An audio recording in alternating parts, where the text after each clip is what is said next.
কলার মোচা কিভাবে কাটতে হয় সেটা আপনাদের কাছে আজকে আমি শেয়ার করব। কলার মোচাটাকে এইভাবে ছাড়িয়ে নিতে হবে। প্রথমে ছাড়িয়ে নেওয়ার পরে ওর ভিতরে যে মোচাটা আছে ওটাকে বের করে নিতে হবে। কেউ পারলে এক একটা করেও করতে পারো, ছাড়াতে পারো, আবার কেউ একসঙ্গে সব বের করার পরেও মানে ওর ভিতরে আরও দুটো জিনিস আছে সেটা বের করে নিতে হবে, সেটাও আপনাদের সঙ্গে দেখাবো।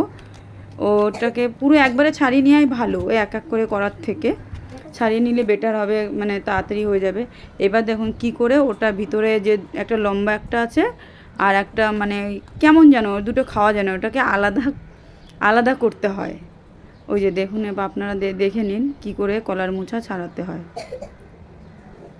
ওই যে ভিতরে যে লম্বা কালোটা না, ওটা যতই প্রেসার কুকারে দিন, কড়াইয়ের মধ্যে জল দিয়ে সেদ্ধ করুন, কোনো রকমে হয় না। আর ওই সাদা যেটা দেখা যাচ্ছে ওটার নাম কি আমি অ্যাকচুয়ালি জানি না, কিন্তু ওটাও মানে ওর মধ্যে কুচিয়ে দিলেও ভালো লাগে না, টেস্টটা তেমন ভালো আসে না। আর এইভাবে ছাড়িয়ে নিলে না খুব সুন্দর লাগে। আর কলার মোচা কীভাবে রান্না করতে সেটা